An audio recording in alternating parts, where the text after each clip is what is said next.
ज़ैगम साहब, दोनों बड़े अच्छे पॉइंट्स हैं। एक तो हम पॉलिटिकल जो इंस्टेबिलिटी है इसका रोल कितना बड़ा है, एक अभी रज़ा साहब ने मेंशन कर दिया है कि जाहिर बात है अगर आपका फोकस ठीक नहीं है, सिक्योरिटी इशूज़ मौजूद हैं, और इन्वेस्टमेंट के तहफ़्फ़ुज़ तो हम 2-3 दिन से सुन रहे हैं मुख्तलिफ तरफ से कि अगर कोई पाकिस्तान आ रहा है तो उसके तहफ़्फ़ुज़ात हैं। अब हमारे यहाँ इस वक्त एक हाइब्रिड निज़ाम है, 1 पेज का क्रेडिट भी लिया जा रहा है और मैक्रो मैशत में उसका एक किरदार भी दिखाई दे रहा है, और खुद शहबाज हुकूमत इतराफ़ भी कर रही है।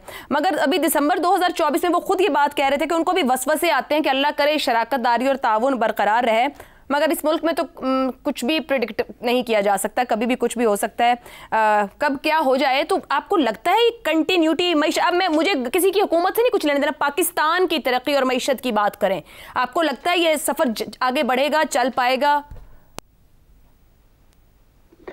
आयशा, मुझे ये डर है कि जो शराकतदारी है, जो इत्तफाक है और जो इत्तेहाद है पाकिस्तान की अशराफिया में, वो जारी रहेगा और नहीं टूटेगा। मसला ये नहीं है मईशत के मामले में कि पाकिस्तान की मुख्तलिफ पार्टियों में अशराफिया में कोई इत्तफाक नहीं है।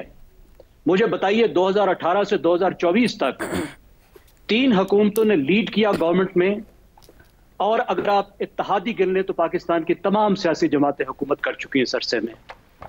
आप मुझे इनकी पॉलिसियों में एक फर्क बता दें कि पीपल्स पार्टी, मुस्लिम लीग नवाज, पीटीआई, क्या फर्क था इनकी मईशत के चलाने में? एक इत्तफाक राय है, अनहोली अलायंस है कि मईशत को इसी तरीके से चलाना है, क्रोनी सेक्टर्स को सपोर्ट करना है। वो सेक्टर्स जो पाकिस्तान को ग्रोथ दे सकते हैं, आगे ले जा सकते हैं, उनको मदद नहीं करनी, कौमी वसाइल बर्बाद करने उन सेक्टर्स की तरफ जो पाकिस्तान को आगे नहीं ले जा सकते। और क्रोनी सेक्टर में फिर समझा दूं, वो सेक्टर होते हैं जो हुकूमत की मदद पर पलते हैं और रियासत की मदद से सरमाया कार बनते हैं। जेन्युइन बिजनेस को प्रमोट नहीं करना और सोशल सेक्टर पे पैसा नहीं लगाना। जब तक पढ़ी लिखी सेहतमंद अवाम नहीं होगी तो कोई दुनिया की मईशत तरक्की नहीं कर सकती। जिन्होंने तरक्की की उन्होंने अवाम पर इन्वेस्ट करके अवाम को तरक्की देकर मईशत को तरक्की दी। यह है वो अलायंस। क्या ये हुकूमत उसको तोड़ सकेगी? इसके लिए कोई सियासी ज़ैगम साहब, 2 बातों को कमेंट कीजिएगा। मैक्रो तो इंप्रूव कर रहा है, दूसरा भी जो आपने बात की, मुझे गालिबन, correct me if I am wrong, जो मुझे भी हालिया कुछ अरसे की बात ज़हन में आ रही है कि कहीं गवर्नमेंट की तरफ से सुनने में आया था कि अपॉर्चुनिटीज देना गवर्नमेंट का काम है, बिजनेस करना गवर्नमेंट का काम नहीं। क्या इसमें से निकलते नजर आ रही है गवर्नमेंट या नहीं आ रही है? देखिए, सवाल ये होता है कि हुकूमत किसको अपॉर्चुनिटी दे रही है। अपॉर्चुनिटी यकसा नहीं होती। हर हुकूमत कुछ चीजों को, कुछ सेक्टर्स को अपॉर्चुनिटी ज्यादा देती है, कुछ को कम देती है। मैं अर्ज कर रहा हूं, इत्तफाक राय इस बात पर है कि उन सेक्टर्स को अपॉर्चुनिटीज देनी है जो पाकिस्तान को पीछे खींच रहे हैं। उन सेक्टर्स को अपॉर्चुनिटी नहीं देनी जो पाकिस्तान को आगे ले जा सकते हैं। माशी इस्तेहकाम आया, इसमें कोई शक नहीं। गवर्नमेंट को भी क्रेडिट देना चाहिए, लेकिन असल क्रेडिट 2 आदमियों का बनता है जो बुजुर्गों ने इनको जबरदस्ती दिए हैं। एक है मोहम्मद औरंगजेब वजीर खजाना, और दूसरा है जमील अहमद स्टेट बैंक का गवर्नर। वरना आप देख लीजिए, इन 2 ही जमातों ने जिन्होंने अभी हुकूमत की है, मुस्लिम लीग नवाज ने और पीटीआई ने, कितने बड़े बुरान दिए आपको। जिस बुरान से गुजरे हैं इन 2 जमातों ने नहीं दिए थे। 2018 में आपको याद नहीं है कि $18 बिलियन का करंट अकाउंट डेफिसिट देकर मुस्लिम लीग नवाज गई थी? बिल्कुल। और फिर उसके बाद आपको याद नहीं कि 2021 में फिर $20 बिलियन का करंट अकाउंट डेफिसिट पीटीआई ने दिया था। पहले जाकर दंगल किया असद उमर और शौकत तरीन ने आईएमएफ के साथ, फिर दंगल लगाया इसाक डार ने, और कौम को कितनी कीमत देनी पड़ी कि हम बुरान के दहाने पर पहुंचे। 38% पाकिस्तान की तारीख की बदतरीन इन्फ्लेशन हमने फेस की, कौम आज तक भुगत रही है। तो जो अगली बात है, अहम बात है, जिस पर क्रिस्टीना जाजीवा तो कह रही है कि मुझे उम्मीद है कि गवर्नमेंट चलेगी जी, वो ये है, क्या पाकिस्तान अब रिफॉर्म के रास्ते पर चलेगा? और रिफॉर्म कैसा चाहिए?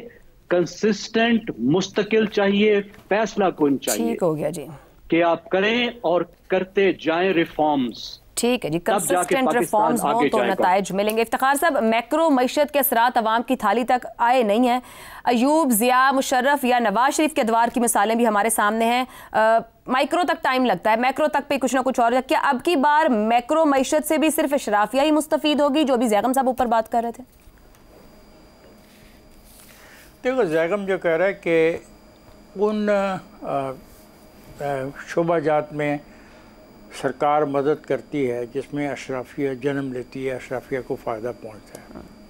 लेकिन ये हकीकत तो तारीख़ी तौर पर साबित हो चुकी है कि नवाज़ शरीफ का कोई भी दौर हो, उस दौर में हम आगे को बढ़ रहे थे और माशी मसाइल कम हो रहे थे, सियासी इस्तेकाम भी था। लेकिन फिर एक ऐसा मौका आता है कि सियासी इस्तेकाम को ख़त्म करने के लिए एक मंसूबा के तहत 2014 के बाद एक कोशिश की जाती है कि इस माशी इस्तेकाम को भी धक्का लगे और सियासी इस्तेकाम को भी धक्का लगे।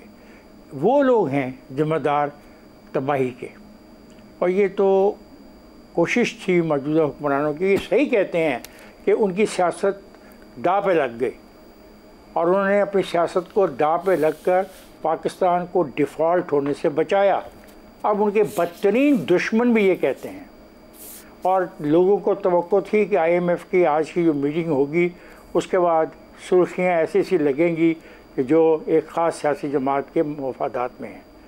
उस सियासी जमात ने फिर वही हरकत की जो माजी में करती आई, दरख्वास्तें लिखने की, डेलीगेशन भेजने की। आज फिर उन्होंने कागज़ थमा दिया कि ये है हम असल में FIR हमारे ख़िलाफ़ जो आपको बनानी चाहिए। लेकिन ये हकीकत है कि बात आगे को जा रही है। हमें एक बात जो ज़ाहिर ने कही है ग़ालिबन वो है कि कितनी पैदावारी अमल हमारा बेहतर होता है। पैदावारी अमल बेहतर करने के लिए हमें बिजली के निर्ख और गैस के निर्खों पर काबू पाना होगा। हमें वो सनतें यहाँ पे लगानी पड़ेंगी जो बहुत भारी पैसे से ना लगाई जाए, लेकिन उनमें आम आदमी का जो है मुस्तकबिल मौजूद हो, नौजवान उसमें शामिल हो। हमें अपने ज़राअत के सेक्टर को संजीदगी से लेना होगा। और मैं आज आपके इस प्रोग्राम से वार्न कर रहा हूँ कि ये जो IMF ने तस्लीम किया कि बेहतरी की तरफ मौजूदा हुकूमत जारी है, इस मौजूदा हुकूमत को 3 बड़े खदशात सामने आने वाले हैं। वो हैं चावल की फसल का मसला, गंदम कम काश्त की गई, और गन्ने का। और ये छोटा नुकसान नहीं होगा अगर खुदा न खास्ता ऐसा हो गया जैसा कि हमें देहाती लोगों को अंदाज़ा हो रहा है। अगर वहाँ पे नुकसान हो गया तो ये तमाम जो कोशिशें हैं ये नाकाम हो जाएंगी। फिर बाकी सियासी इस्तेकाम की बात रही। आप बेफिक्र रहें, जब तक एक धड़ा यहाँ मौजूद है इस मुल्क में वो सियासी इस्तेकाम नहीं लाना चाहते, वो ही उनके मुफाद में है, वो ही उनकी सारी सियासत है कि पाकिस्तान इस खिते का कमज़ोर तरीन मुल्क हो जाए और इस काबिल ही ना रहे कि जो थोड़ी बहुत गवर्नेंस है ये भी ख़त्म हो जाए। सो मेरा तो यही तज़किया है कि एक सियासी पार्टी को भी सोचना होगा कि क्या वो पाकिस्तानी नहीं है।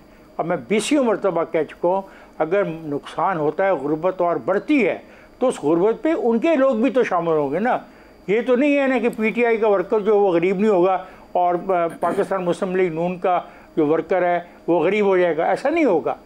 जब गुर्बत फैलेगी, जब माशी बदहाली बढ़ेगी, तो उसमें हम सब भुगतेंगे। तो ये बेहतर तरीका ये है कि वो भी इस पर सोचें। ये जो इतने छाप के किताबें लोगों को दिए जाते हैं और अपने ख़िलाफ़ खुद FIR लिखवाए जा रहे हैं, उनको एहसास करना चाहिए ये उनका भी उतना ही मुल्क है जितना नवाज शरीफ का या आसिफ ज़रदारी का या मौलाना फजल रहमान दुरुस्त हो गया। दुरुस्त हो गया। इफ्तिखार साहब, कंक्लूड करते हैं। अब सोचने की बात यह कि रूलिंग एलिट फैसला करती है, तरजीहात क्या रहती हैं? क्या सियासी अदम इस्तेहकाम मईशत को नुकसान देगा या बढ़ती मईशत सियासी अदम इस्तेहकाम फैलाने वालों को इर्रेलेवेंट कर देगी?